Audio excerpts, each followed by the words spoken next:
Hello and welcome to this episode of Superhero Ethics. Today I've once again found someone who is putting out so many great thoughts on Twitter and TikTok and other places like that and convinced them to come be our guest. Dr. Gabriel Cruz is a professor of media studies and particularly, though, uses the lens of critical theory to talk about the kind of shows that we talk about on this podcast all the time in terms of fantasy, science fiction, comic books, all the rest. And I have learned so much from his TikToks, and I've wanted to bring those questions to this in terms of what is critical theory? What does it mean to have a critical lens as we analyze media? And how can it make us better fans and better understand the stories that we love and the stories that we talk about? To me, that is so central to what this podcast does. I'm really excited to have him on as a guest, and we'll get to all of that right after some advertisements that I really wish I could be critical of, but I need to pay the bills. All that and more.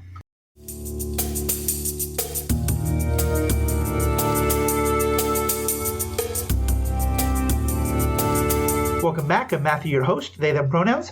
As I said, I'm welcoming Dr. Gabriel Cruz. Dr. Gabriel is a professor of American Studies at North Carolina State University. Did I get that right? North Carolina Central? Media Studies at North Carolina Central.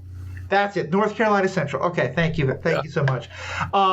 You don't have a basketball team or a football team we care about too much, so unfortunately it's the only reason I know about many North Carolina universities. That's entirely fair. But I went to a school where I could play Division III athletics instead of watching Division I, so I get that. Sure. But yeah, so I'm so glad you're here, and if you want to take a minute to introduce yourself and say kind of who you are and how you kind of came into this particular thing you're doing.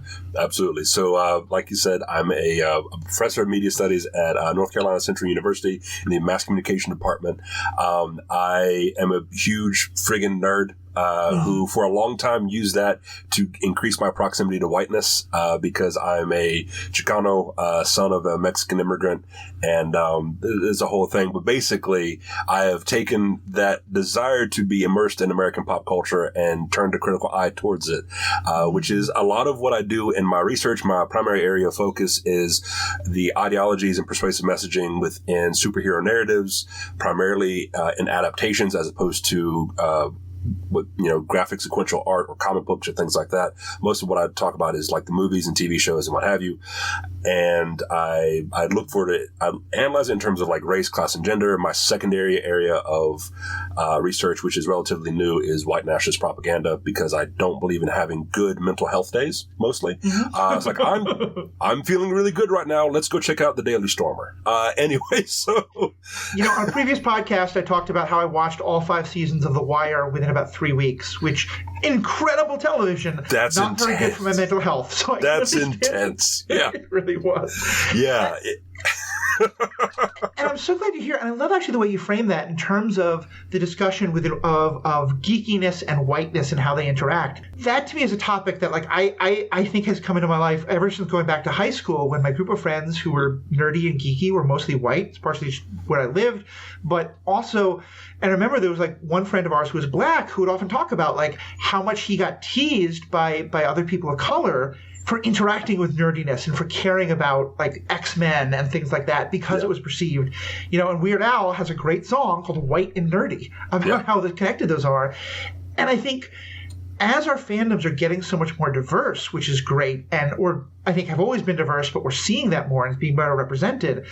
That's one of the things I've loved most about your analysis is your own kind of personal introspection of what does it mean to be a person of color interacting with this stuff and holding those two identities together instead of one, as you said, kind of submerging the other, whatever that would be. Mm-hmm. Yeah. So one of the things that we have to there's 2 ideas that we have to hold in our minds when we're talking about this sort of stuff that are seemingly at odds, but also very much the reality. Mm-hmm. And one is that our modern pop fiction, fantasy, science fiction, that sort of stuff is very much rooted in the voices of the white folks who invented the genre or were at least formative in it. So we talk about Mary Shelley being the beginning of science fiction, or you look at the other people like C.S. Lewis or J.R.R. Tolkien, who, pretty much started modern fantasy as we understand it now, things like that.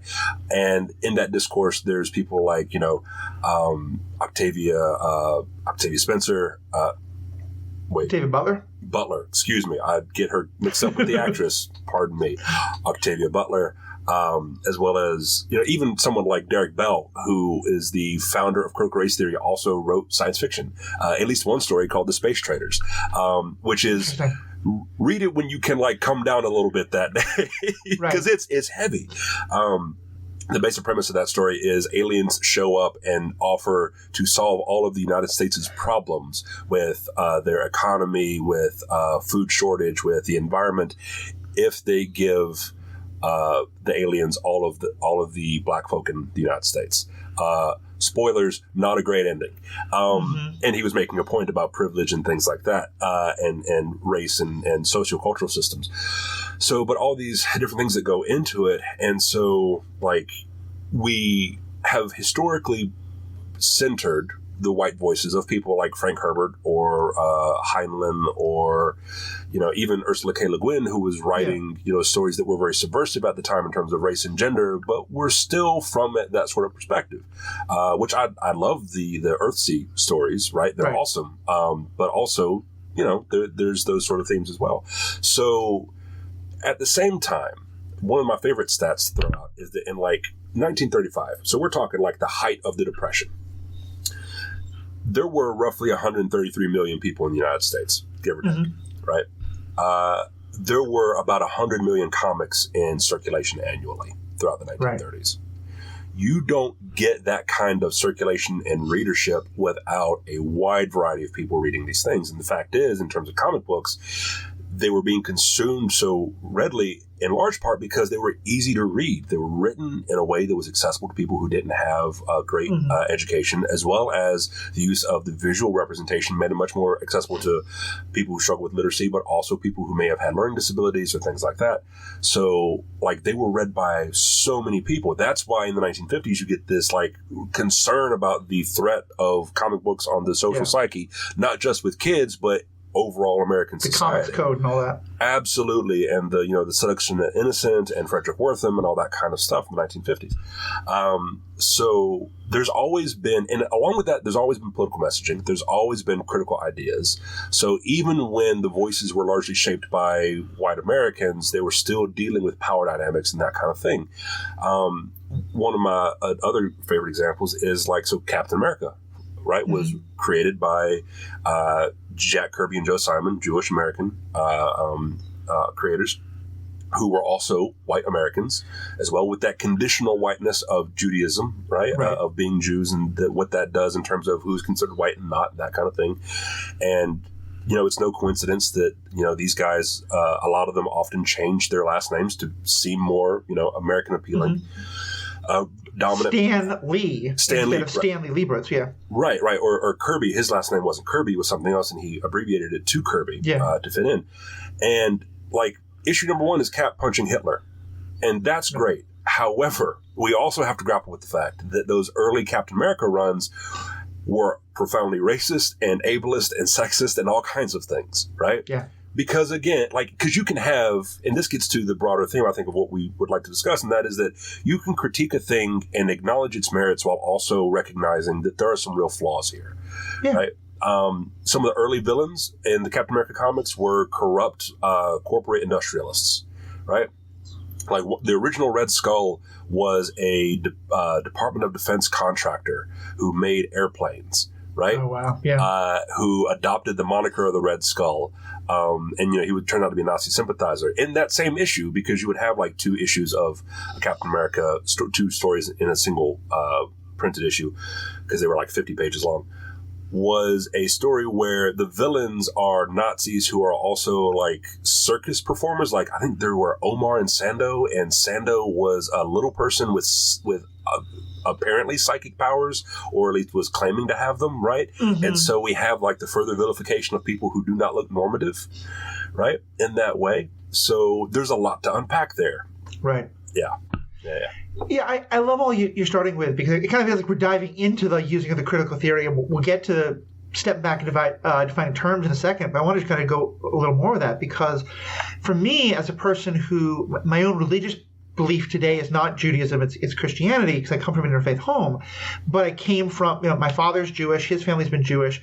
And one thing that, like, I've really been reckoning with and kind of coming to understand with that is sort of thinking of how, like, today my Judaism does not, I am white, I am unquestionably white.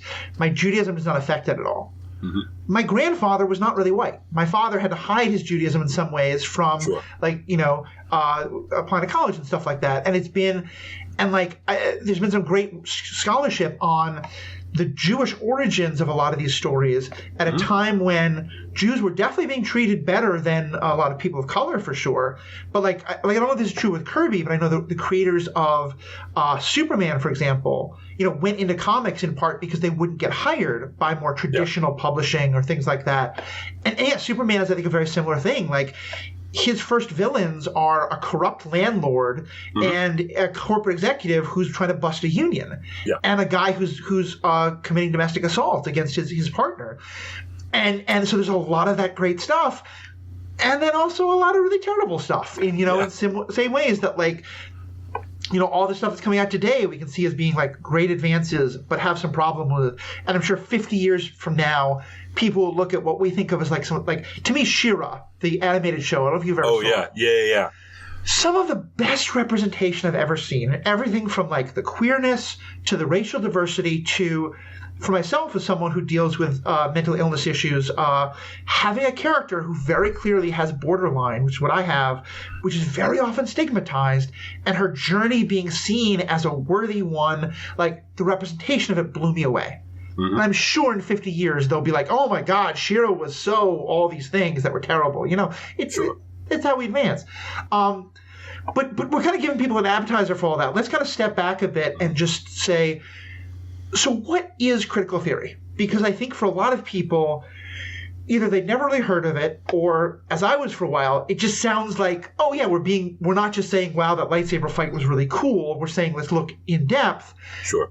And then now, of course, a lot more people have heard of it because critical race theory has suddenly become the thing to get villainized and all this terrible stuff. And my listener base, I think, there's no one in my listener base who's going to be like, oh, critical race theory, bad, bad, bad. I've pretty leftist around here. Sure. But just to kind of to help frame it, because I think a lot of people either have no idea what it is or have gotten a very one-sided perspective. What is critical theory, and how does it apply to media? Okay. So, before I get into that, I do want to say one thing that sort of coincides with what you just said, and that is go for it, yeah. My perspective and what I like to say is that progress is a series of problematic steps forward. And if we can reconcile with that, we can understand that it's everything and everything, right? One text is not going to liberate everybody, but if we can take the good, we can move that forward and then leave behind the bad for the next iteration, right? And talking about your faith practice, I'm Catholic. We have the concept of the church militant, which means that life is a struggle, and that's really all there is until you die, which is great and positive, right? But the point being, the struggle, that's the point now. Right. And I think it's the same thing with academia and scholarship. So then let's transfer this into the critical theory aspect. So critical theory, you need to understand just if I can condense a century and a half of scholarship into just some quick blurbs. You have Marx and Engels, right? The development of Marxism, that kind of thing, which we see be used for some things like the Russian Revolution and all the liberatory but also horrific things that happened in that event. And then immediately after that, you have some other efforts as well at application of Marx in a militant, violent way, and then you have the Frankfurt School in Germany, who were developed, I want to say, in the 19-teens up through about the 1930s. Many of whom were Jewish, and a lot of those fellows were like, "Well, that revolution was horrifying. We need to find a way to not reproduce oppressive systems through revolution. Let's talk about this." And so this gives rise to what we refer to as like neo-Marxism. And neo-Marxism is where we talk about like the ideas of the ruling class, which is something that Marx talked about. But instead of focusing on the material consequences of wealth and what have you that Marx was concerned with, looking at things like how do ideologies, and an ideology is just a fancy word for a worldview, how do those spread throughout society? How do they sort of propagate certain ideas. This process, this fancy word that we like to throw around called interpolation, which is being internalizing an ideology such that you are then brought into a position of supporting the ideology, whether that's positive or negative. It can often be used in a negative way. So we get these sort of ideas coming about in the 1920s and 30s through the Frankfurt School. A lot of them leave Germany because of the Nazis. They see the writing on the wall. And so they're like, well, it's time to get out of Dodge. And not all of them, but a lot of them come to the United States. People like Theodor Adorno, for example, comes to the U.S. And at the same time, you also have people like Antonio Gramsci, who was arguing for this idea of who was an Italian socialist labor organizer who was trying to bridge the gap between the academics and the working people to create some degree of worker solidarity and social solidarity. And of course, he was imprisoned by Benito Mussolini and died in prison. And he wrote what's referred to as the prison notebooks, which is an interesting text to read. And he said the term that he coined, and always you got to bear in mind that these ideas are almost never original to the people who coined the terms. Right. It's that they have a way of synthesizing it in a way that folks can then access. And his idea was hegemony. And hegemony is the dominant ruling idea or norms or set of ideas. And it's important to understand that a hegemony is not good or bad. It merely is. Every society has to have a hegemony, right? There has to be a hegemonic structure to have a unified society. And part of Gramsci's point was that, well, it shouldn't necessarily be the ideas of the ruling class. It should be the proletariat. It should be the working class ideas that shape society and move us forward. What does that have to do with movies and whatnot? Well, if we take that and we understand, like the neo-Marxists in Frankfurt were concerned about the propagation of ideas, and I toss about Adorno in particular because I have a bone to pick with him. Mostly that, like, he was one of these guys who was like, yeah, you have to be worried about authoritarian perspectives and that kind of thing because that gives rise to Nazis, but also pop culture is illegitimate. Gramsci the same way was like, the reason we have so much crime is because of these Sherlock Holmes novels. It's like, all right, y'all.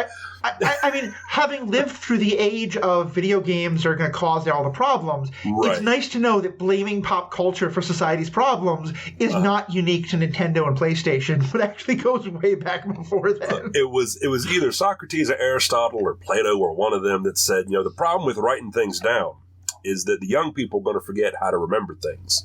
It's like, oh, this is just that time-honored tradition of older folks hating younger people stuff, right? Mm-hmm. Literacy, who's got time for writing? Anyway, so, and so forth and so on. So, but Adorno was like, the only legitimate music is classical music and whatnot. It's like, okay, calm down. So when we look at the movies that we have now, we have to understand some very obvious things. And that is that movies don't naturally exist. Right? There's no free-range Hulu originals out in fields for us to go harvest, right? Every production, whether that's a TV show, a play, whatever, a music, piece of song, of music, whatever, is the result of human endeavor, which means it is artificial, which means it comes from a human mind. And whether we like to admit it or not, everything that comes out of our brain is subject to the values that we hold. We might be working in opposition to those values, but they're still informed by those values. We might be trying to deconstruct some things, still informed by whatever it is we're trying to move through. Not to mention all the ways in which we have ideas that we endorse through the creation act itself. Mm-hmm. So, if we understand then that every movie, every TV show is an idea that came about from somebody, we also have to recognize that it came about through power structures, because you and I can do this, and this is pretty ground level stuff, although we do need to recognize that we, can afford to do this on a Wednesday afternoon at 2:00. Yep. Right? 2, we have the technological ability to do so. Yep, right? Which is also a privilege in terms of the expense of it. So. Absolutely. And 3, we have the editorial decision of whether or not to publish this, right? Which is some degree of power there. So even at its most basic roots, we still have to grapple with power structures here. But at its highest places, Hollywood, broadcast networks, cable news, whatever else, even more so. right? This stuff, as I've heard a million times, it's a wonder anything ever gets made because of all these steps you have to go through, all the hoops you have to jump through, all the people that have to greenlight it, right? Whatever project it happens to be. To put in context, like, you and I can choose to make a podcast.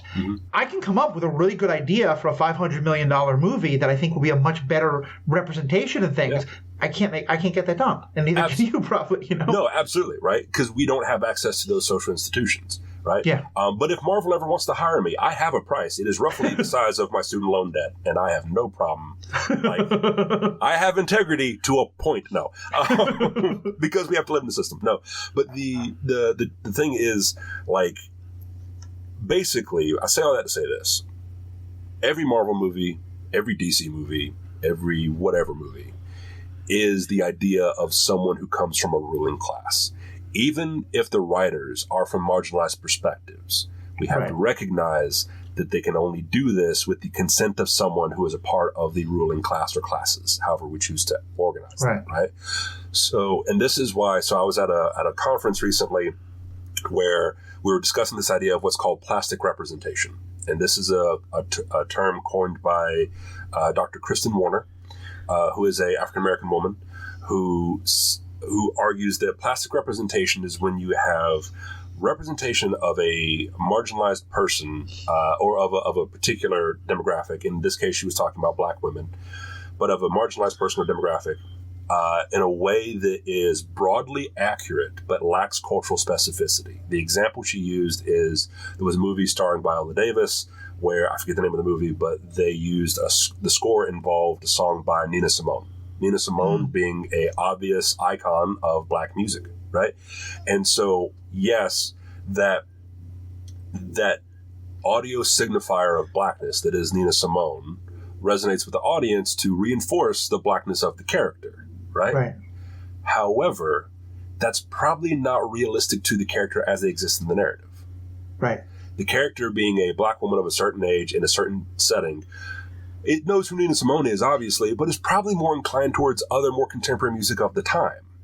Right. And so what they're doing then in that musical choice is trading cultural specificity, which is going to resonate with a much smaller audience, but in a more meaningful way, for something that broadly recognizes Blackness and is easily recognizable to a audience, and has a broader, thus, marketing. Right.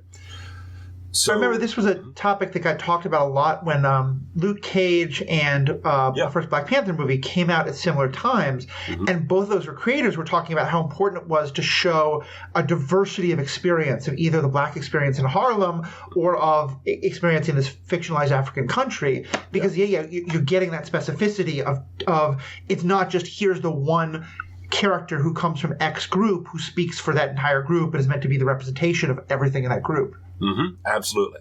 And Dwayne McDuffie, the famous comic book writer, said, the hard part about writing a character of color, and I'm paraphrasing, the hard part about writing a character of color is that they don't get to just be an individual. They have to be a symbol for everybody else, right? Yeah.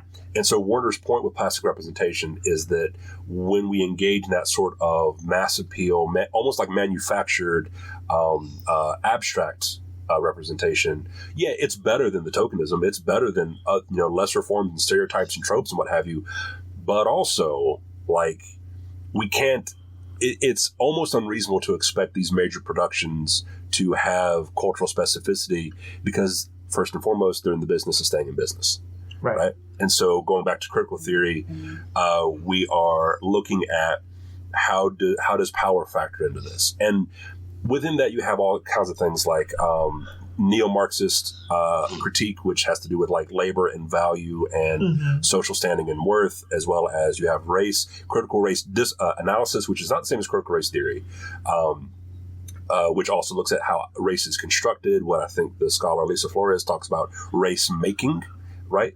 Through mass-mediated texts and how we construct stuff. And then we have like feminists and all that, and the list goes on and on. But all of it has to do with the analysis of power and how that factors into these depictions. So that's all. Sorry. No, it's awesome. And I know that you're basically I'm sure that like Intro to Critical Theory could be a full semester class, and I'm asking you to sum it up in a few minutes. But if I understand it, so what we're basically talking about is that critical theory is going into the analysis of a thing, and in this case media, with an awareness and an understanding of all the power dynamics that are happening both within the world of the story, that like these characters exist in that world, but that also all the factors that go into the creation of it in terms of the perspectives, not just of the writer and the director, but also the producer, the people who greenlight the checks and the movie studios, and all of that we need to be aware of all of those factors and use that lens of analysis when discussing that. Is that somewhat of a layman's definition? Yeah, no, I mean that's entirely that's accurate. And my work in particular is concerned with the symbolic depictions on screen. I don't concern myself with the productions because that's its own thing, right? Right. I mean, the two are intimately connected, don't get me wrong, but from an academic perspective about what I can cover in a research article, right, I concern myself with like what's happening on screen. I don't even really concern myself with the audience because audience analysis is, again, its own thing. And we could talk about, like, there's an article that I like to cite all the time. That is it's called Mental Models Approach to Latino Representation or something along those lines by Dana Mastro. Came out in like 2007, 2008, but talks about how like Law and Order and CSI and all those other procedural crime shows consistently use Latinos in the background as not even like the episode villain, but just villains in general. They're gangsters or they're criminals of some sort, and how like personal relationships, like having meaningful friendships with Latinos, can help reduce the likelihood of buying into those stereotypes as being accurate. However, it's worth noting that is a reduction, not an elimination. Yeah. Right? So then audience analysis becomes its own thing. So you have the production analysis, you have the actual textual analysis, which is what I do, and then you have like the audience analysis. And we consider all of these things when doing, our research, but usually I focus on the actual textual stuff. Yeah. That makes sense. So I'm really glad we kind of get that definition, and I think that's going to help really shape this whole conversation. And before that we turn to the media, I'd love to hear more about your own story, because I think, and I took us off on a tangent, this is my fault, but what you said at the beginning about your own interaction with geekiness and nerdiness and this content as it related to whiteness and your own interactions with that as a Chicano person, I'd love to hear more about that. Like, now that we understand what critical theory is, how did critical theory play into your own kind of journey as a fan, and where you come to? Sure. So I'm going to couch that with a ham-fisted paraphrase of Stuart Hall, who is often attributed as being like sort of the founding father of cultural studies as we know it. Right. He was one of these guys who was like interested in these the neo-Marxist perspective, but being a black man from Jamaica, was very keenly aware of the fact that no one else at the time, and this we're talking like 1960s, 70s, was talking about race. And he's like, well, hold on a minute. If we're going to talk about the British Empire, we should talk about race. Anyway, he talks about in one of his articles, chapters, whatever, about how basically we have our identities sold back to us as marginalized people. And he was talking in the context of third cinema, which is films made by marginalized communities, and how we need more of that because like part of diaspora, part of colonization has been the stripping away of identities, and then in a modern context, having those identities sold back to us through pop media, right? Right. Now, keep that in mind with what I'm about to say. So I am Chicano. My mom is a white American Southern woman. My father is a Mexican immigrant. I have two dads. I have a birth father and my dad. My birth father, who I have had like 2 interactions with in my entire life in the last 20 years. Both of whom are from Mexico, roughly the same region of Mexico. And both, dark-skinned people of, native ancestry, that kind of stuff. When I was a kid, I was born in a town where Mexicans had been literally trucked in to work in poultry processing plants, right?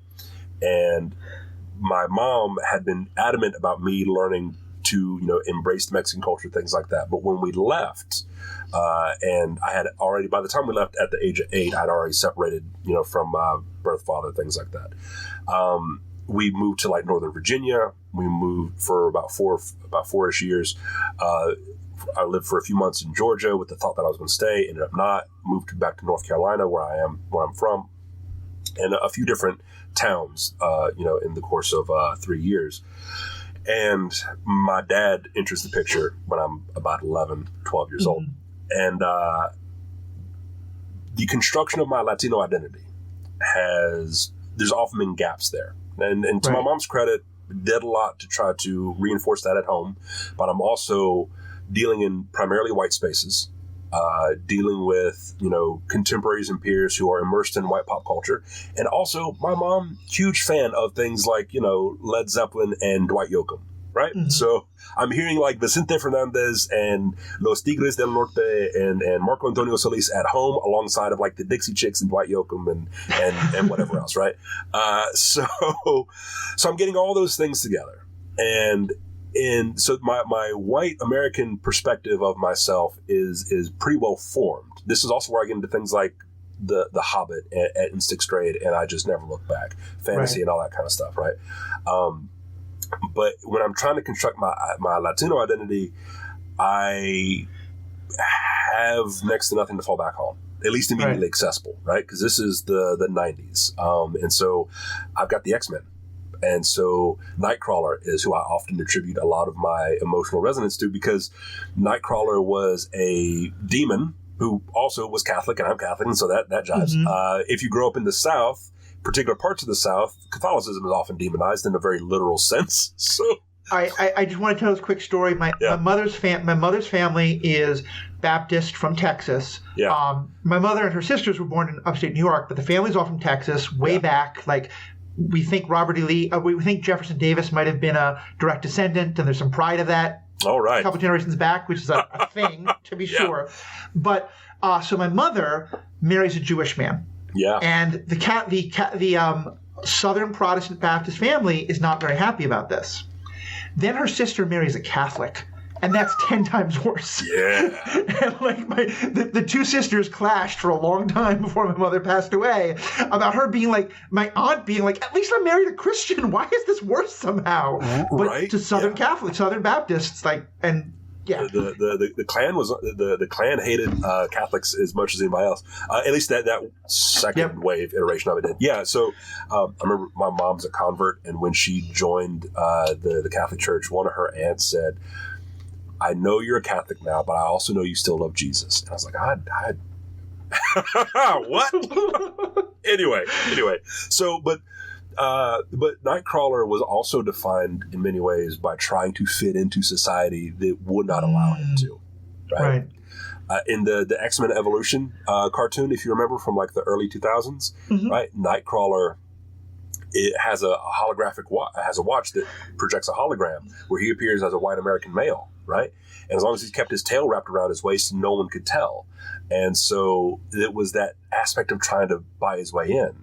And while certainly at the time I wasn't conceptualizing it in that way, that had a lot of resonance for me as a kid who was brown enough to be picked out of a crowd and told, go back to where you come from, all that kind of stuff, who was told that Mexicans couldn't speak English as a matter of biological fact. Jesus. Yeah. So, like, wanting to be a part of this world that I had some degree of birthright to by virtue of, my mom's side of the family.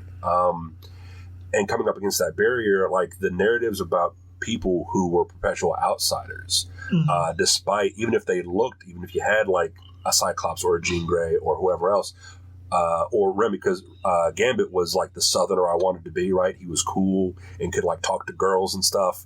In retrospect, Remy is really working through some things. The way he approaches women might not actually be the thing we want teenage boys to learn from. Like, the sort of cavalier attitude he has for other people's emotions at times, maybe not the most emotionally healthy thing. But again, as like an 11-year-old, I'm like, yeah.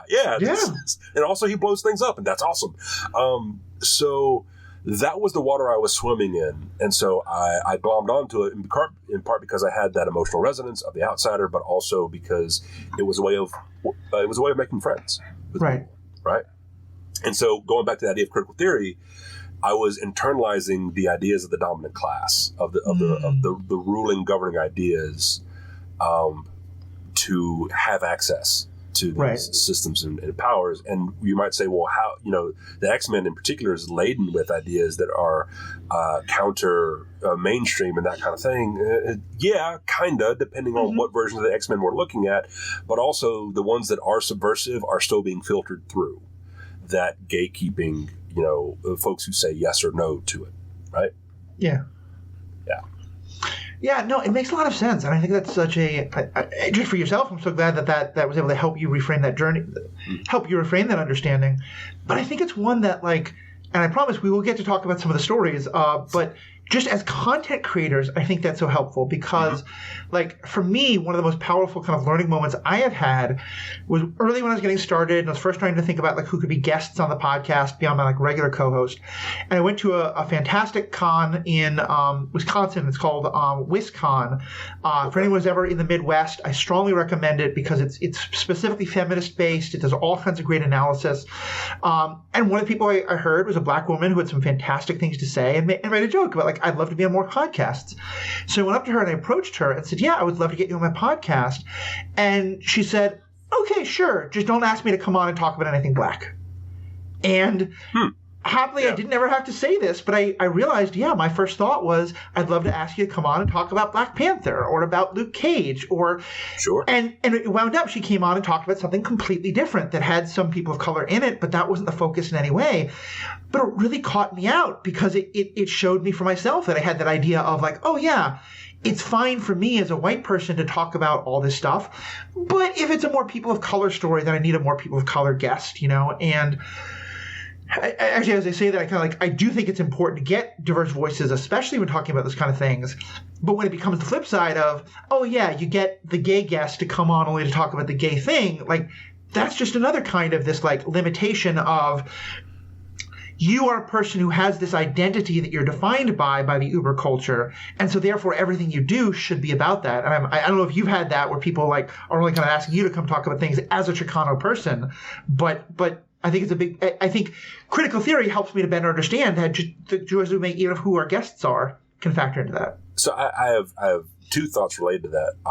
And one of them is just briefly, one of my concerns about the discourse surrounding who gets to play what kind of characters in movies and TV shows. We need X person to play this character because that character is from a certain demographic and we need someone from that demographic. Obviously, that is a meaningful part of the more dimensional representation of these characters. My concern, though, is that at some point that becomes these actors only play these characters. Yep. Because the need is rarely as broad as we would like for it to be, right? Right. If you only have, let's say, because it common in the zeitgeist is you only have Jewish actors play Jewish characters, for example, I would be concerned that becomes weaponized as, well, you only have Jewish actors when you need Jewish characters. Right. If that makes any sense. But so when we talk about the essentializing of an identity, that is one of those things that's kind of always in the back of my mind. That being said, you do need, meaningful representation. I don't want to knock that. But going back, the other thing though, is I get asked a lot about Latinx studies. And that is part of what I've been formally trained in. But that's not my area of expertise. Yeah. I can talk competently about Latina issues. I can talk competently about, these sort of things, particularly related to identity and what have you. Because certainly I've done a lot of the readings and all that kind of stuff, and I continue to do readings on that stuff. But in terms of what my research is is actually critical whiteness studies, which is looking at how whiteness sort of is invisible and permeates so much of our pop culture, in particular in my area, as opposed to other aspects of education and what have you.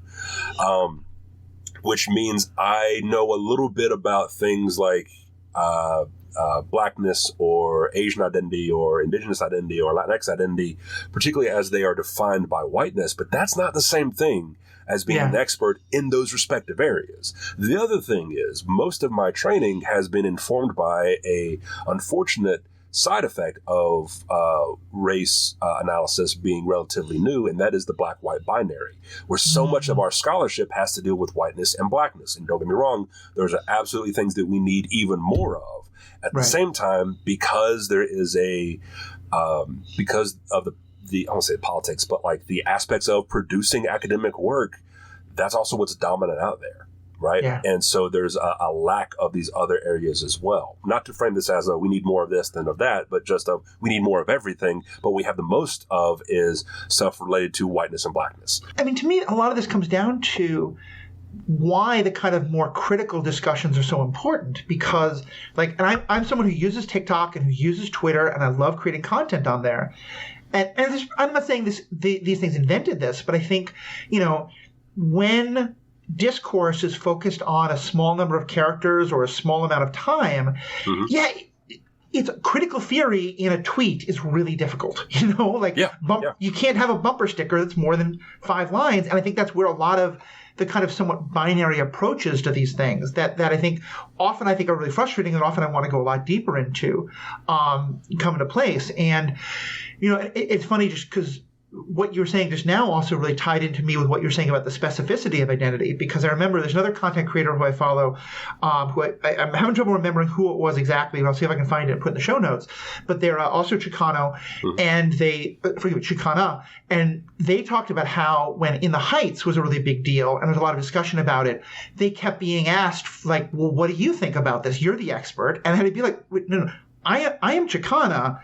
That show is about Caribbean immigrant to America, which yes, we're both under Latina umbrella, but that experience is very different than mine. And she had a lot of really good things to say about how she didn't feel like she was an expert on that because it felt like a very different experience. And I think that again reminds me of the kind of level of, it's really easier for us to see, okay, well, all brown people are going to have brown people thoughts, and all black people are going to have very black people thoughts.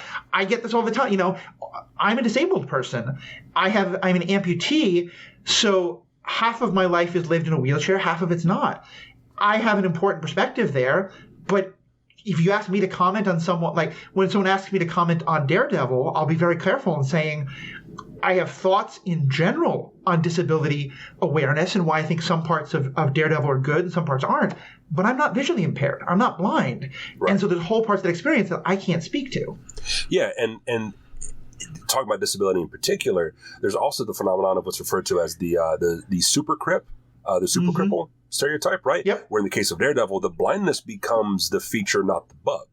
Right? Yes. The disability, and we see this also with autism as well, right? What was that movie, The Predator, I want to say, that came out where the plot line was basically you find out at the end autism is the next stage in human evolution or something along those lines, which is kind of in the same vein as Rain Man and this idea of the savant, right? Which is supremely dehumanizing to people who are honestly just trying to live a day-to-day life. But get categorized as oh, you have autism, you must be super intelligent in this way, and you follow enough people on TikTok that have autism, they'll tell you I'm good at some things, but also life is rough because it ain't made for people with autism, right? So you're either proving that you've really done the homework or that you've listened to a lot of the podcasts. I'm sorry, you're either proving you've done the homework and listened to a lot of our back episodes, or just that we think in similar ways, because the topic of Daredevil's disability is one I've brought up all the time. Yeah. And I'm contractually obligated to point out that part of this is why I think Toph is such a better disability representation. Toph from Avatar The Last Airbender, because she has superpowers that are connected to her disability, but it doesn't erase her disability the way you said it does. To me, but the other one I wanted to bring up, because I think it's so relevant to so much of what we're talking about, is I think I'm pronouncing this correctly, Alaqua Cox, the woman who plays Echo in the Hawkeye series, is one of my favorite examples of disability representation, because it also ties into getting away from this character can only play this kind of things. She is native and she is deaf, which is not a huge actor pool, but they were able to find someone who was a very good actress. And as it happens, she's also an amputee in exactly the way I am. Sure. She is the best disability representation I've ever seen, in part because they don't give her this leg that has all these super high gadgets. Yeah. They show that she can move and do I can't do the martial arts she does, but she can. Yeah. But there's a couple of moments in the show where they show her adjusting her leg, or the young girl version is hiding her leg. Yeah. And they didn't write that character to be an amputee, but the actress wasn't, so they adjusted it. And there's just, I'm now tying together 4 different thoughts and probably just meandering, but the point being, that to me was a perfect example of the kind of thing I want to see. Of it is very representative of what she's written as, but also the actress is representative of some things, and they worked it into the story. So that's an excellent example for a couple reasons, especially what you're talking about in terms of the disability informs the character, not becomes the redeeming value of the character. Yeah. Right. At the risk of making it seem like people who have these disabilities are have an easier life because of whatever we see on the screen. And you're right. They didn't give her the Tony Stark treatment, right? Yeah. Of like giving her a Mach 6 leg or something along those lines. At the same time, Echo is canonically indigenous. I believe she's Cherokee, but also Mexican. And we didn't get any of that Mexican Latinidad in the thing. At least not that I can recall. We saw her father, but we don't know anything about her mother necessarily. Mm-hmm. However, and this gets to the idea of like critical theory is hard to do in a tweet. Like, we don't need to put that in a binary opposition of either this is good or this is bad. Right? We need to look for what are the redeeming values here. We can recognize that, okay, they didn't emphasize any sort of Latinidad. We don't even know if she's Latina or Chicana in the show and as it's constituted in the text. That being said, there's a lot of really good here. Yeah. And that area where they didn't cover this particular thing can be used elsewhere, right? Yeah. I mean, she's getting her own show, and I'm really excited. And to me, it's also such a great way of how, like, to me, if you and I had a longer conversation about her character, which actually now I'd love to invite you back when we get to her show, I feel like there's so much of her character's experience that you can speak to in a way that I don't really understand. Mm-hmm. But that, I mean, I haven't seen your legs because I've only seen you from the chest up. From what you said, I don't think you're an amputee. I'm not. And I think there's parts of her experience that I can speak to in ways that you cannot, you know, and that it doesn't make either one of us the definitive voice on her. Mm-hmm. And I think there's a lot of my disability experience is very tied up in race and things like that. And I think I have had a level of privilege of being access to the medical resources and the financial resources that her character hasn't. So I'm not going to say that I have, even my experience of being disabled is very different than hers, both the actress and the character. But yeah, I think this is what is so important, is that we're able to look at, like, no one is just a black character or just a queer character or just a disabled character. Everyone has all of these different layers and complexities that all fit into these large societal narratives. Right. And so when we analyze these representations, these symbols, using something like a critical approach, whatever specific critical approach we may choose to use, whether that's race, class, gender, disability, or any others, it's important to sort of emphasize how these characters then fit into larger trends, right? Because you look at someone like Echo, who Native American women have often been reduced to the trope of the squaw, right? Which is that they are so much more violent than even their male counterparts or things like that, or that they are sexually promiscuous, however, and that in and of itself is through the lens of a particular sexual ethic and what have you. And with Echo, we get someone who actually enacts a degree of mercy, right? Because she has Clint on the ropes there at the end and chooses to not execute him, even though she would, ostensibly within the context of the narrative, be within her rights. So we're getting some pushback against that. One of my favorite things about the first Black Panther movie is that each of the main characters or I won't say each of them, most of the main characters are subversions of stereotypes that have been used against the Black American community, right? Mm-hmm. So, for example, you have the mammy stereotype of a heavyset matriarchal figure who is desexualized and is only good at caring for other people's children, not her own, right? And in Ramonda, you have a character who is combining both, not just combining beauty with being a mother and, doing what she can for her children and things like that, and being a good mom by any demonstrable metric, as well as pushing back against that idea of only existing in the spaces of others. She has her own, right? Or the one that is a little bit of a stretch that I have to convince people of is the trope of the tragic mulatto, which is the idea of a white of a Black person who has a white parent, right? Right. The trope being usually in reference to women, but broadly speaking, the trope being that, like, well, they have the potentiality of whiteness, right? They could be great were it not for their black ancestry, right? Which hamstrings them in some way, shape, or form in the narrative. And you kind of have that with Killmonger a little bit, because while he's not biracial, he is bi-ethnic, right? Right. He has a African-American mother and he has a Wakandan father.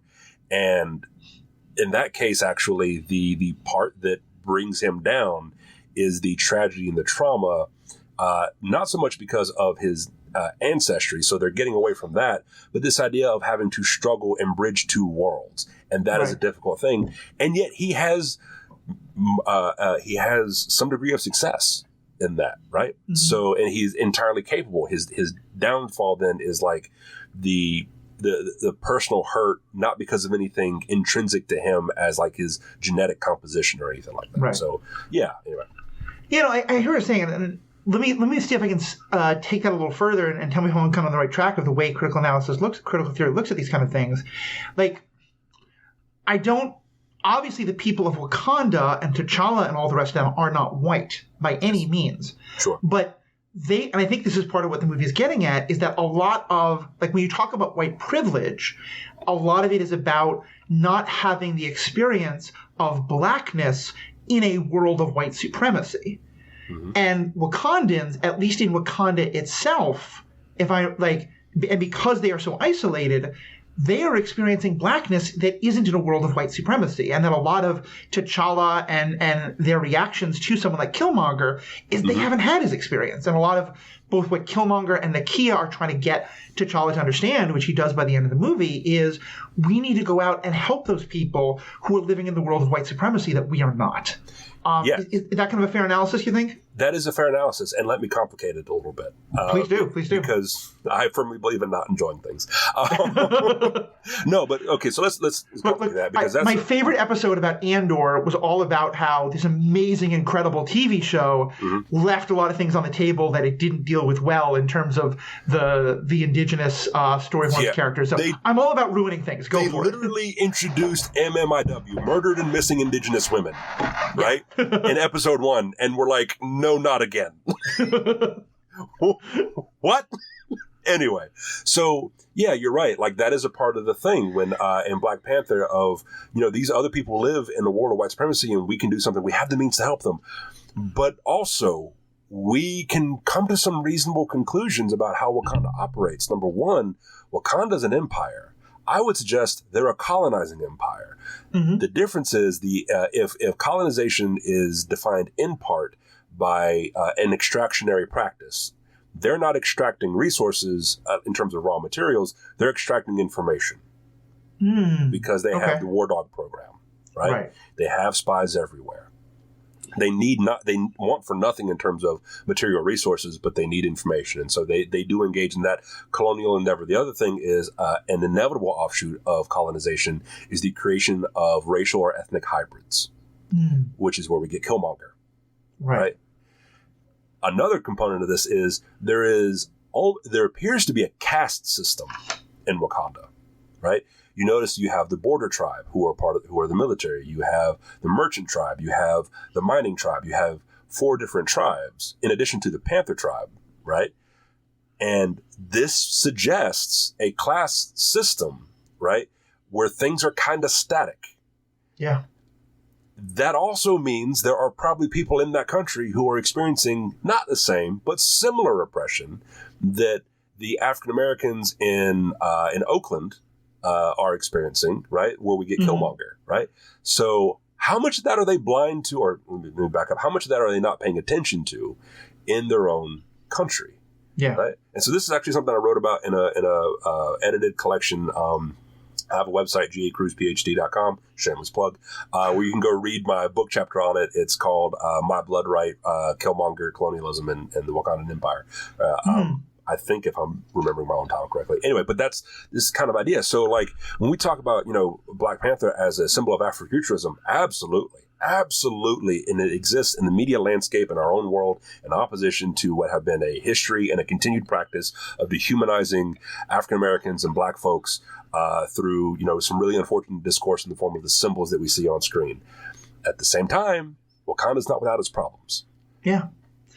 And I think that kind of analysis is what's so helpful. And for me, one thing it makes me think about a lot is I'm someone who grew up in the 80s and 90s.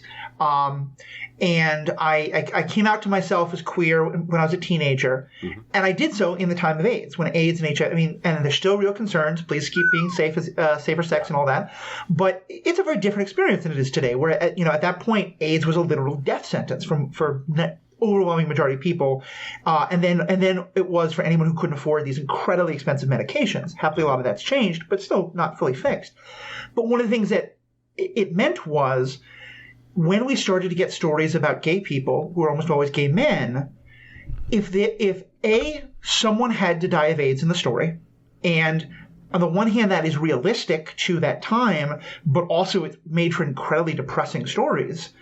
But also it meant that your hero was often the person who was not sexually promiscuous and thus was able to escape HIV and AIDS. And there were some great, but I had never even really thought of this until I started dating my current partner, who is a little bit younger than me and had been very interested in gay literature. And she talked about how what she wanted was stories about queer people that did not involve queer trauma. Where there wasn't a person who got HIV and died, or there wasn't a person who got thrown out of got thrown out by their family and had this terrible experience, or like got gay bashed and had this terrible experience.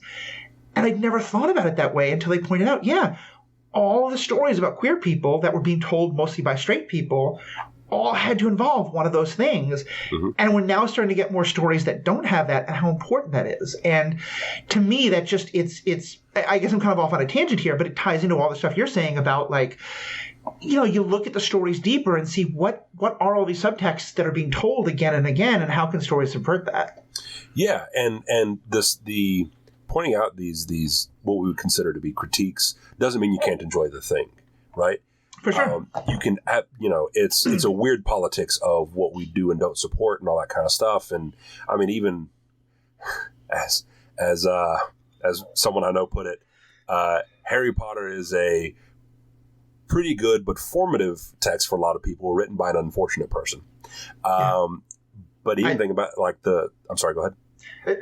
I keep interrupting you. So you keep going. Sorry. I was going to say, but even thinking about the politics of of watching the movies, like you're putting money in J.K. Rowling's pocket, and also Daniel Radcliffe, and also Emma Watson, and also Rupert Grint, and also, the estate of oh my goodness, Severus Snape, Alan Rickman, right? Yeah. So there is a weird politics there, right? So it is one of those kind of murky areas. That being said, one thing that came to mind was, so there's a podcast I love called Old Gods of Appalachia, which is a horror anthology series set in a alternate version of our world, where everything's basically the same, except that the Appalachian Mountains are a prison for some elder evil.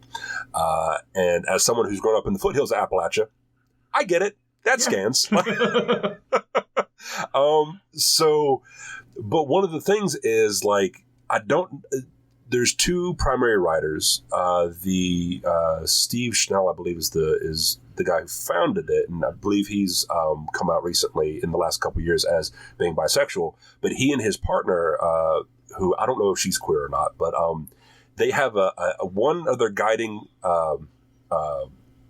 ethoses is we don't kill our queers, as they put it, right? With the exception of maybe one character. That has been the case, right? And even then, I think when that character died, it was done off camera and not in a grotesque way, right? But it's this idea of they have queer characters all the time. They have. I remember there was a character I didn't even recognize immediately as trans, but was very clearly trans. The second time I listened to it, I was like, oh wait, how did I miss that kind of thing? They deal with things, certainly, and this is a world with supernatural evils, and that's absolutely a component to this, but also that's not their suffering isn't related to that. Yeah. Right. I mean, and just to give you that idea, of how deep this is, there's a literal trope that is talked about often called bury your gays, which is about how incredibly frequent it is that if a gay character shows up, that one of the two of them are going to die. Oh, yeah. And as you were talking about that, it kind of ties into something that has been a question we've been asking on this podcast a lot. I'm kind of curious your thoughts on, because not only is there a whole thing about problematic favorites and all that, and I'm someone who will never spend money on J.K. Rowling stuff again, but I still spend money on Disney stuff, and that has all of its problems. And and so I think you're right. It's so complicated in all these different directions. Although, God damn it, I need some queer person to start a really good Southern Fried Chicken chain because I'm never eating Chick-fil-A again. But damn, I miss it because I really liked it. And I've got 8 tangents in my head here. Quick aside, the medication that a lot of us who have ADHD take has run out of stock, and it's not being talked about, I think, because most of us who want to talk about it are all people with ADHD who are currently unmedicated. Not the best organizing group, but... So executive function is not operating... Oh my, that's like a mean joke. Right? The thing that people tell us is we have to call each individual pharmacy, find one that has it, and then call our doctor quickly before that pharmacy runs out of it. I'm like, have you met unmedicated ADHD people? It's like telling an amputee, you got to walk to the store. It's like, do you understand the problem? I had a prostheticist whose office was up a flight of stairs. I was like, what the hell? To go back from this tangent off to the 2 other tangents I wanted to say, and then I promise we'll get to your main point. Yeah. But I was also thinking on the problematic faves thing. I mean, you and I are both self-identified Christians. There's some not great stuff in our favorite works, as well as some really bad fan fiction that has been told about the Bible for a long time. That's a great way to put it, yeah. Right? But getting back to the original point you were making, and getting at the tangential question I wanted to ask, because to me, one of the hardest parts of living in this world of incredible complexity is how do you interact in this world when there is a thing that you have some negative feelings about, and then there's a whole bunch of other people who, for very, very different and terrible reasons, also have negative feelings about. And like for example, my co-host, Paul Hoppy, who's very often on both this and my other podcast, he's talked at length about how he wishes there was a more development of Padme's story. He has said at length that he wishes there was more development of Rey's story, in part because for him, he loves that character so much and he wants to see so much more of her. And then he talks a lot about how it's very difficult when you realize that most of the people who say they wish Rey's story was more developed are coming at it from a very different perspective of being super sexist and like, she's not a real Jedi or she's not this kind of stuff. And I certainly had similar experiences of, I think when you get into the complexity, one of the problems is you're starting to make critiques that look on the surface like critiques that a lot of people are making in very bad faith. And, how do you talk about that when you're like, I'm not that, but still there is... Because I think there can be because racists and sexists are attacking it, therefore we should never critique it at all. So I have this thought about bad faith arguments in the same vein that I have thoughts about, like, wondering about people's motivations for justice. Because I find that, and I want to be clear that I'm not trying to delegitimize or argue against the very real traumas that people experience, but sometimes we run the risk of weaponizing our marginality in a way that we're advocating for perspectives that are more about what would make us feel satisfied as opposed to what would do the most good. If that makes any sense. Yeah. Which I sort of see sometimes in the pardon me if I'm being reductive, the young white leftists who become fascists. You know what I mean? But it's this idea of intent and motivation and that kind of thing. And so when we talk about like these good or bad faith arguments, like when people say, well, I didn't like the writing of episode 9. So, okay, I need you to be specific. I need you to prove to me you know a 3-act structure from a hole in the ground. Yeah. Because otherwise you're just parroting a point, right? It also kind of like, you play D&D? Okay. So I've been trying hard not to stare at the D&D books I see on your shelf behind you. Yes. One of the Fizzband's Treasury of Dragons was my birthday gift to me. I've seldom been more pleased. Nice. So the 5-foot range, right? The immediate 5-foot range. My question is always like, okay, this is your critique of this thing. What are you doing in your 5-foot range? Yeah. Right? Like, are you helping anybody in a particular way in as much as you can? Because we all have different limitations on this kind of stuff, what we can and cannot do. So, like, if your argument is you dislike Ray's character, but I also know that you are like helping to promote, the women authors or, non-binary authors or people like that. Not just Ahsoka. Not just characters that are written to be secondary to the narrative for the purpose of male gratification. Right. Mm-hmm. Right. Like, what are you doing to actually propagate positive, like, representations or dimensional depictions, right? Right.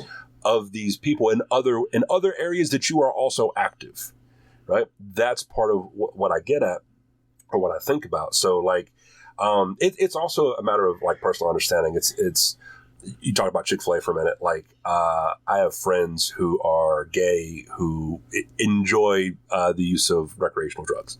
And I don't do that.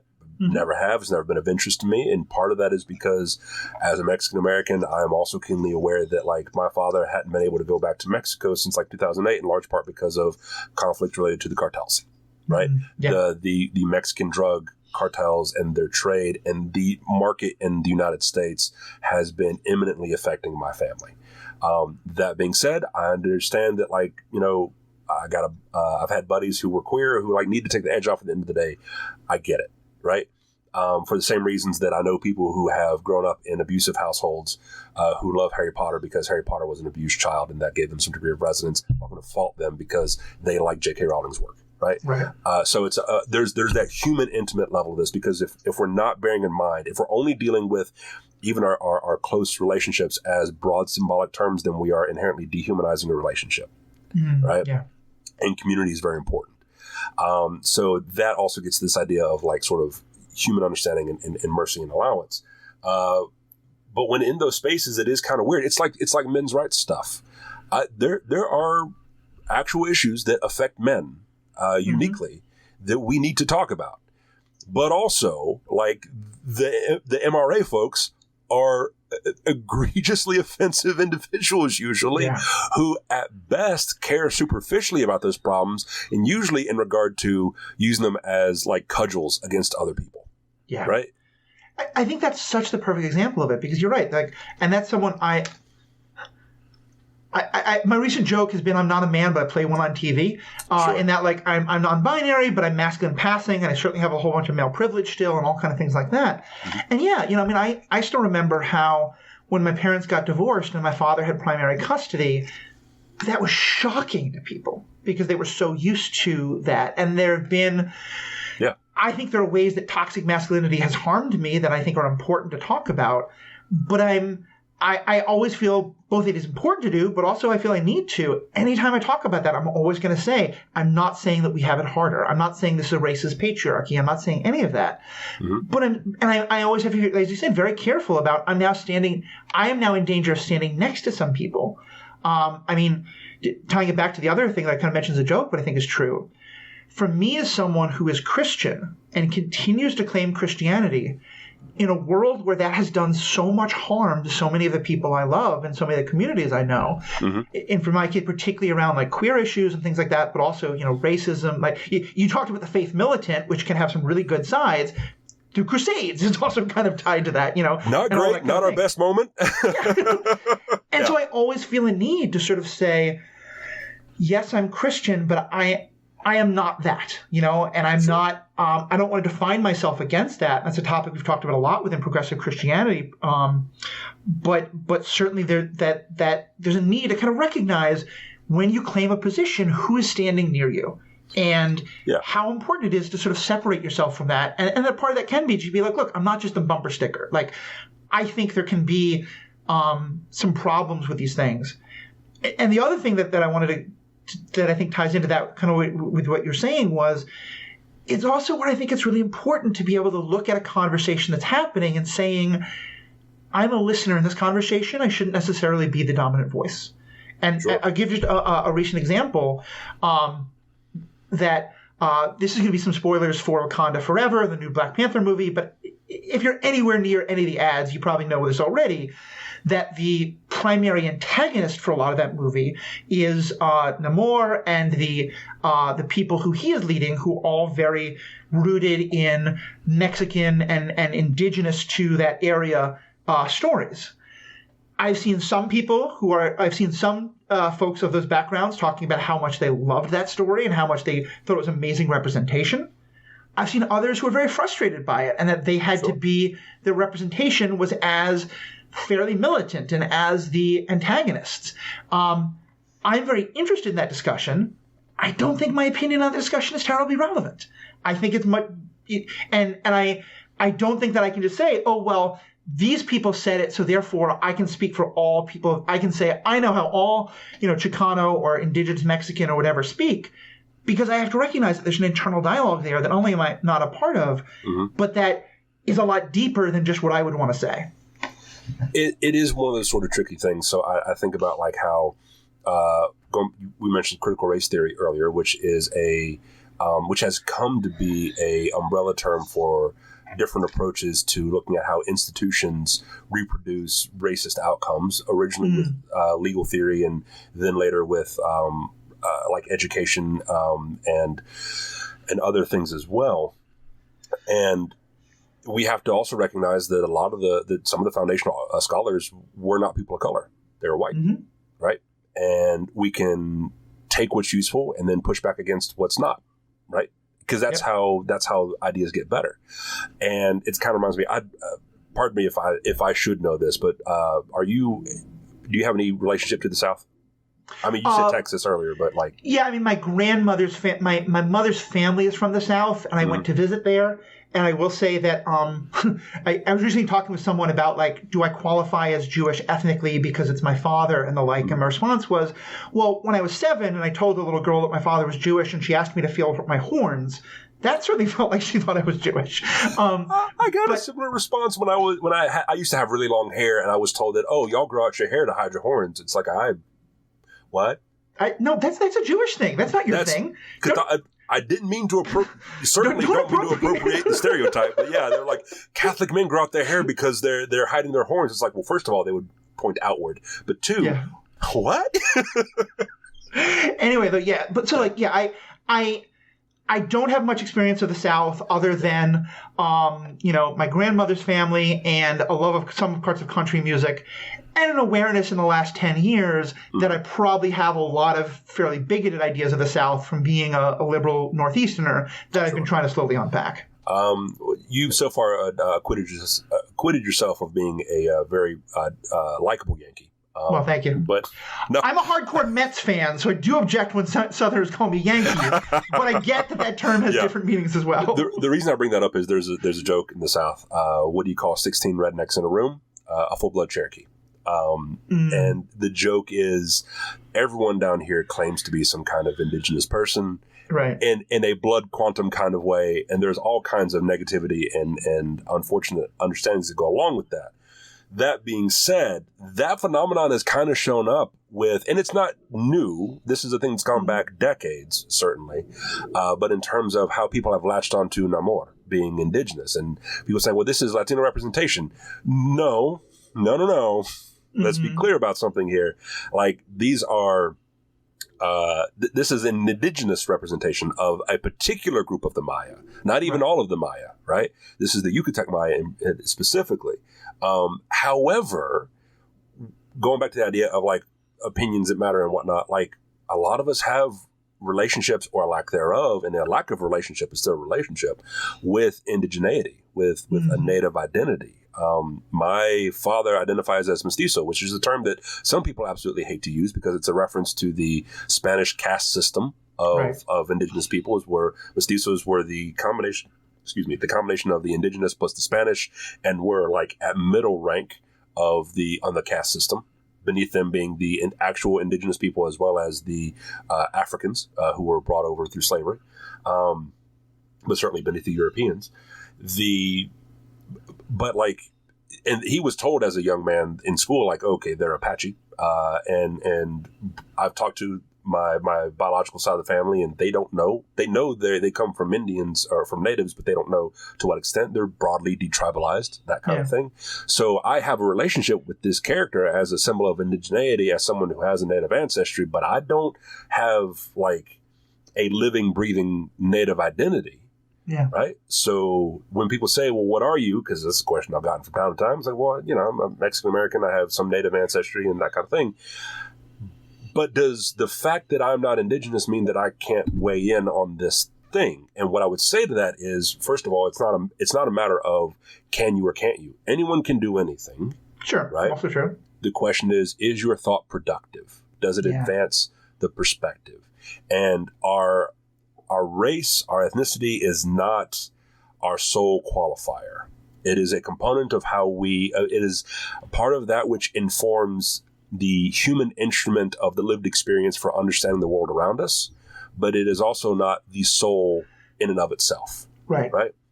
So if you were to have a perspective on the native representation, the indigenous representation, or the blackness in Wakanda Forever, or things like that, like I think personally, like as individuals talking, that's a worthy conversation to have, and I'd be curious to hear your thoughts, and maybe we can come to a mutual understanding. And as much as I'm qualified to talk about those things based on my lived experience, my education, but also the fact that I'm not black, right?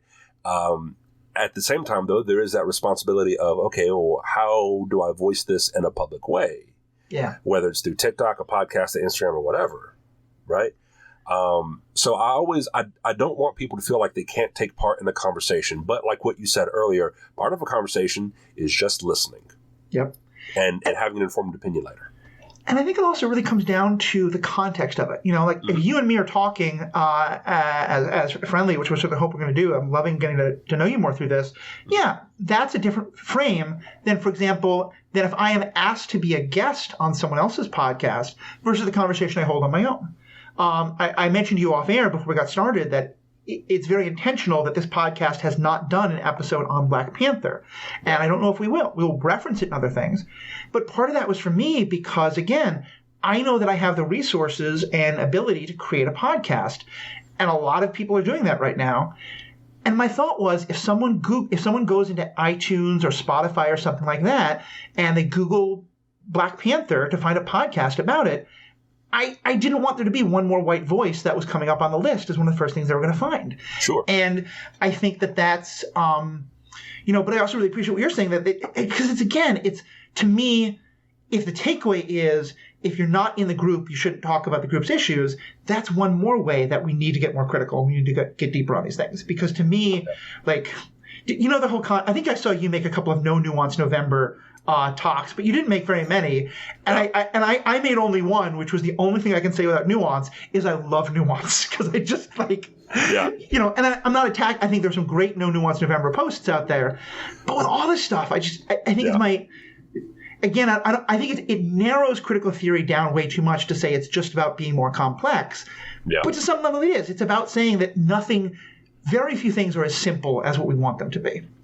The other thing to keep in mind, and this is part of that complexity, is that there are no social movements that have not had success without members of the dominant caste, right? Yeah. Any of the civil rights movements that we've had in the United States in the 20th century or 21st century have absolutely involved the blood, sweat, tears, and literal sacrifices of people of color, as well as required assistance from members of whatever dominant class we're talking about, right? Whether that was white folks with the civil rights movement, whether that was people in power in agriculture in terms of the Mexican American civil rights movement, having to do a lot with farm labor, or heterosexual people in the queer rights, gay rights movement of the 1970s and things like that. There's always had to be that. There has to be some degree of support there. But what that support looks like comes in a variety of different ways. And I would say that it's not that people from those groups don't belong in the conversations, but their voices don't need to be the ones that are prioritized. Right. At the same time, I think about I had a buddy who was he was given a presentation. This was years ago when we were in grad school. He was in my PhD program, and he also studies comics. And he is a white fella from Indiana, born in Scotland and raised in Indiana, and a lovely human being. But he's talking about Luke Cage season 1, right when it came out, and the aspect of respectability politics. Right. Yeah. And he's got, he's talking about this stuff, and he's playing out his idea and all that kind of stuff. And it's like, okay, this sounds like good work, whatever. Worth noting, very few black people in our PhD program. And we get to the conference. This is like at the National Communication Association. So this is the national conference for the field. And he's there on a panel, and he's the only white guy in the room. Everyone else is black, and then there's me. And he has this moment of like, oh no. He says, what do I do if like I get something wrong? Mm-hmm. And I said, well, a couple things to bear in mind. One, by virtue of being an outsider, you're almost certainly going to get something wrong. Right. I said, so just accept that. Doesn't mean you can't say anything of value, but it does mean like you're probably going to get something wrong. Two, members of the group get things wrong about their group because we're not monolithic. We all have different ideas, right? So because the whole idea that there is the right thing about the group is itself problematic in that way. Yeah. Yeah. It suggests that there is a one true way to be, right? Right. I said, so here's what you're going to do. You get up there, you give your presentation. I've heard it. It sounds pretty good. People will respond to it. They'll either, one, say nothing, or two, they'll say it's good, or or three, they'll say that, well, there's some problems and here's why. And if they say, here are some things I identified as problems, like listen and accept it. And then like take that moving forward into your research in academia. And by the way, he gave his presentation and people loved it. They complimented him on his ideas. They thought this is really cool, right? But integral to that is some self-awareness on his part where he was thinking, okay, I may have gotten some things wrong here. And you got to be receptive to the critique, right? Yeah. No, I think that's very true. And I think that's why, especially having all those voices in the room becomes so important. Because, I think like someone like Echo, you might look at her primarily as a character who is deaf and Latina or deaf and indigenous. And then someone else comes along and goes, okay, but actually there's an amputee aspect here. Like bring that voice into the conversation. We've gone on a while. There's so much more we could talk about. I don't want to take up too much of your time, but let me kind of use this as a closing thing, as a way to kind of like, let's see how we approach, how we use critical theory to look at this. I know you've talked about Andor a little bit. We've talked Andor to death over on the Star Wars podcast I do, so I promise we won't go too far into it. Yeah. But it's a good example, I think. I'm curious your thoughts on the character of Nemik. Nemik, for those who haven't seen the show and don't mind me spoiling them a little bit, he is presented as a fairly young, white-presenting, and granted, race didn't used to matter in Star Wars. Now it kind of does, with indigeneity being a thing. But clearly he is more connected to sort of the power classes in Star Wars. Although it's revealed that he was part of the foster care system, and juvenile detention system, which is really bad. But then that's told to us by someone who's later told that he's an unreliable narrator, so put that aside. But the point is that he has written a manifesto of how rebellion should happen.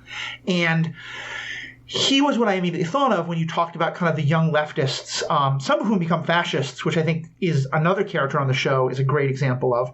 But also, I think there's definitely a propensity of, and it's something I try to be very aware of the academic leftist who has all of these great ideas and all these great thoughts, but hasn't really spent much time with the people that they're trying to liberate.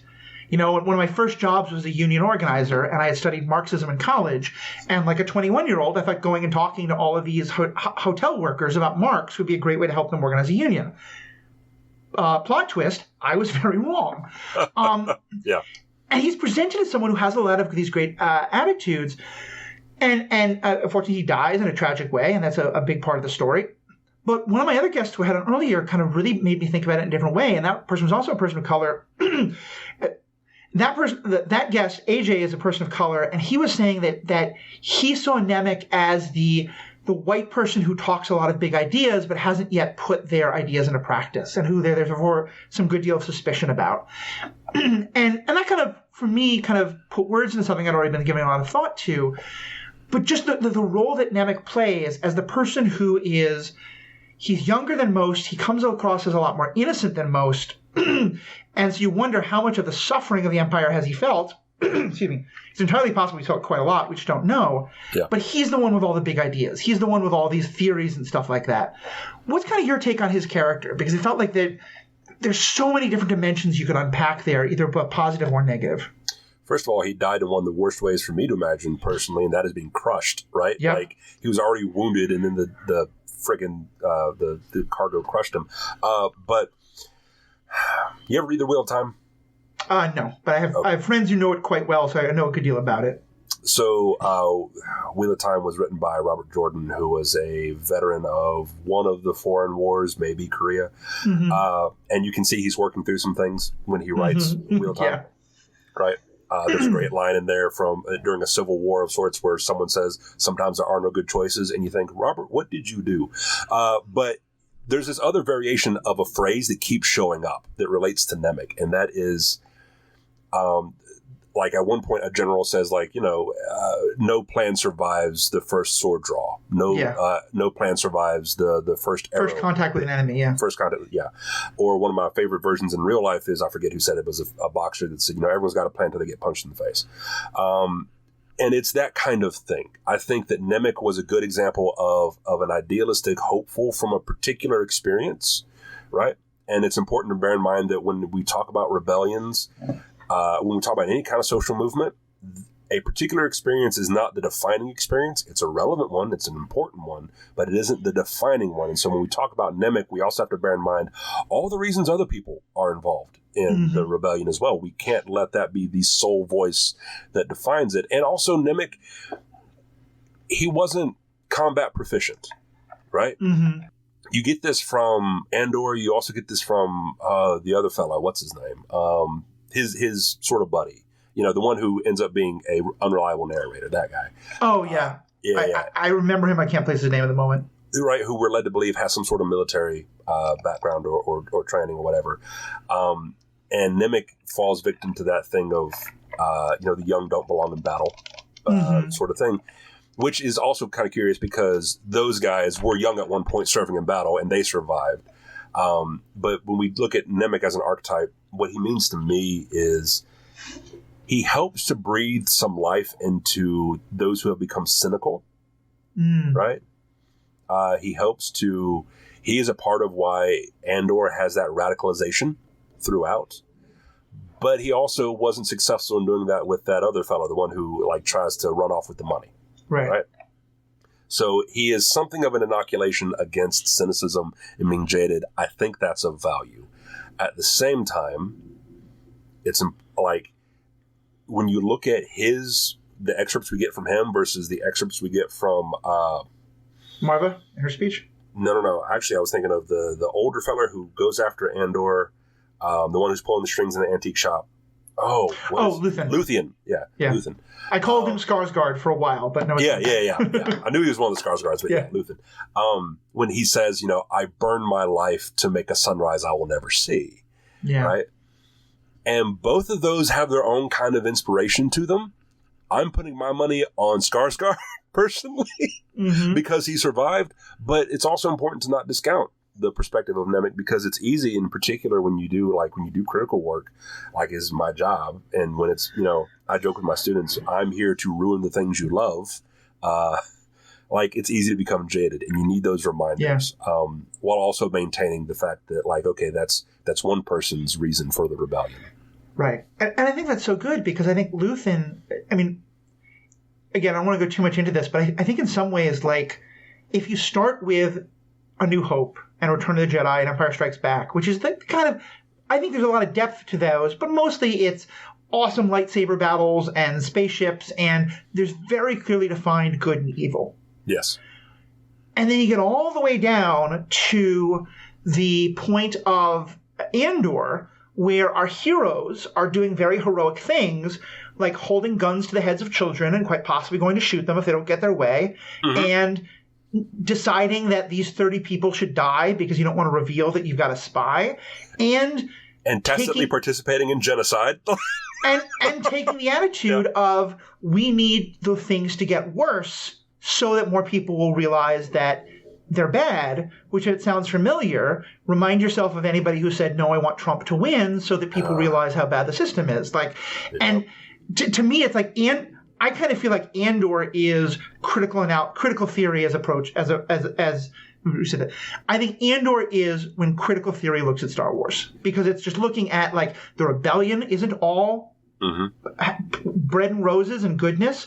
The Empire wasn't all mustache twirling villains. It's some people who just wanted to see the cool star show on a planet, And it's just it is asking to me, Andor is asking so many hard questions about Star Wars that most things don't. So is that a fair theory, that like Andor's kind of critical theory is applied to Star Wars? I think it definitely takes a critical approach. Yeah. In a sort of meta-narrative kind of way, in the way that it problematizes Andor as a hero, right? Because he is literally just looking out for himself and maybe one or two other people. He's looking for his sister, but also like chose to kill that man. Yeah. Right? In episode 1. Like, he didn't have to. But the first guy was an accident. The second one was a choice. And that's also where we get to the aspect of like, okay, how we're constructing Latinidad within Star Wars, and the aspect, because they keep making it related to criminality, unfortunately. Even with like Poe Dameron, right? Being a spice smuggler and all that stuff. Well, and how many of the characters we meet who used to work for the Empire are black? Oh, yeah. You know, from Finn to the people in this to Londo, who didn't work for the Empire. You know, it's a long thing.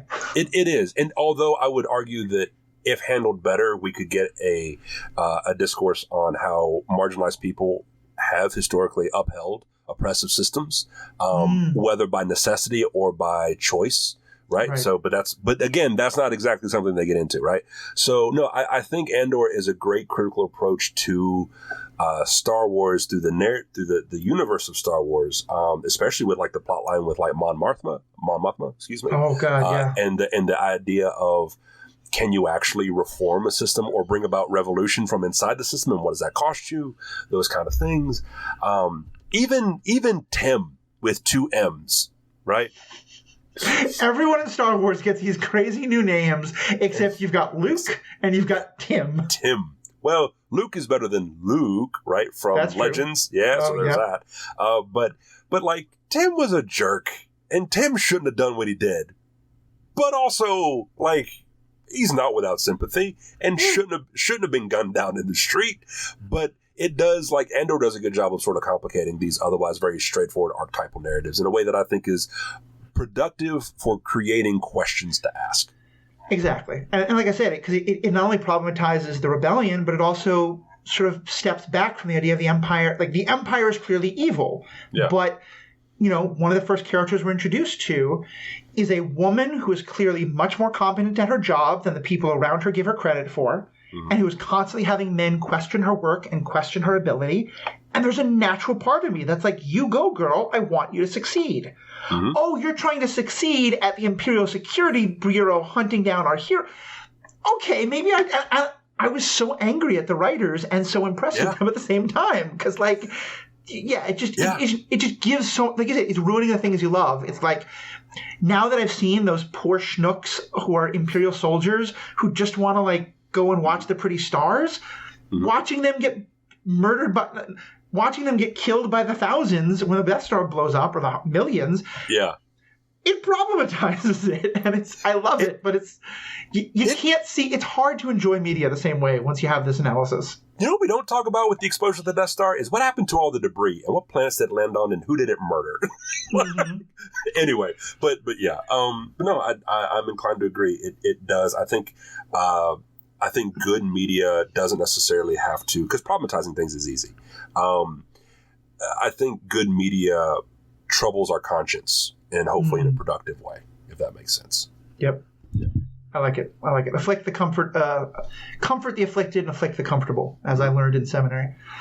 Well, Dr. Cruz, Gabriel, this has been such a wonderful conversation. Thank you so much for being a part of this. I'd love to get you back on some other time. Yeah. If nothing else, I have been waiting for about 5 years to do an episode specifically on Daredevil's theology, which if I've ever found a more perfect guest for, I don't want to volunteer you, but I think that might be up your alley. I'm down. Listen, we need more happy Catholic representation. Good God, it's not all like just not all depression.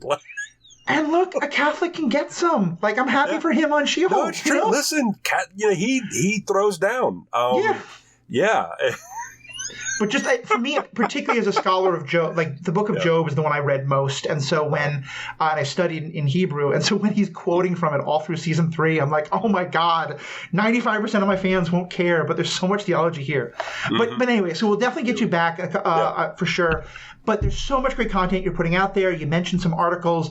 I'm going to ask you to send me links to everything you do so I can put it in the show notes. But just for those who are listening, give a quick summary of where they can find your stuff and where they can find more of what you're doing.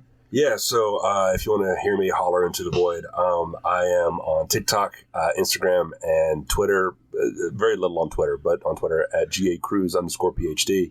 I have a podcast called Office Hours with Dr. C, where we talk about pop culture stuff and what have you, and usually bite-sized chunks. And I have a website called GACruzPhD, which I often forget that I have, but it's there, and you can find I upload occasionally articles and stuff that I've written from academic publications, so that people don't have to pay for them. Check out my stuff. I like to tell people that if you're having dinner with family and things get uncomfortably quiet, play our podcast. It'll break the silence and certainly give you something to talk about. Anyway, yeah, that's it really is. It's a great podcast. You get great guests. You recently had something with people of a whole bunch of different religious backgrounds on that I really enjoyed. You had one guest who had some beliefs that were pretty far away from mine, and I wasn't sure if you were just kind of being a very good host and biting your lip or what you're doing, but it was really well done. But the thing I especially want to call out, because I think it is such a great example of the kind of analysis you do and how it adds so much. You did a series on the different racial groups in Lord of the Rings, specifically in Rings of Power, that on TikTok that just blew me away, because in 3 minutes you were able to kind of give me so much more to think about, not only of that racial group in that world, but how the elements of storytelling tie into what we think about stuff in our own world. So I really want to suggest people check that out. All those links will be in the show notes. Definitely check out the great stuff you do. Yeah. Thanks, man. So thank you so much for being a guest, and to our listeners, as always, thank you so much.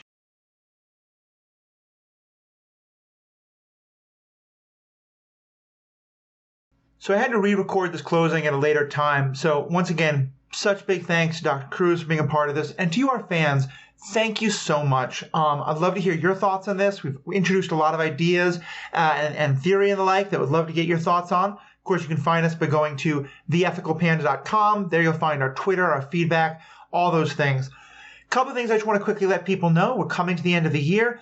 I'm probably going to take next week off as we get ready for holiday stuff. And there's a possibility that going forward, we're going to move to once every other week superhero ethics episodes. I want to keep going week to week, but I'm having to find a different co-host each time. We're not always able to get people, as well as there's just so much Star Wars content coming out. So I'm looking into that as a possibility. Another thing I'm looking into is the idea of trying to do more to get a little more funding out of this. Possibly a Patreon or something like that. There's some expenses we need, some new recording equipment and things like that. And just also to justify doing that much of making sure I keep it at a week. I'd love to keep doing that, but we might start asking for some Patreon or something like that. Of course, if you wanted to keep listening, that's always going to be fine. If you want to listen and share this with your friends and help more people learn about it, that's also great. But also, once we get Patreon up and going, if, giving $1 a week or $1 a month or something like that is a way you want to help support the program, we'd absolutely love it. And we'll talk to you about all sorts of different ways we can thank you for that kind of thing. So keep your eyes peeled on that.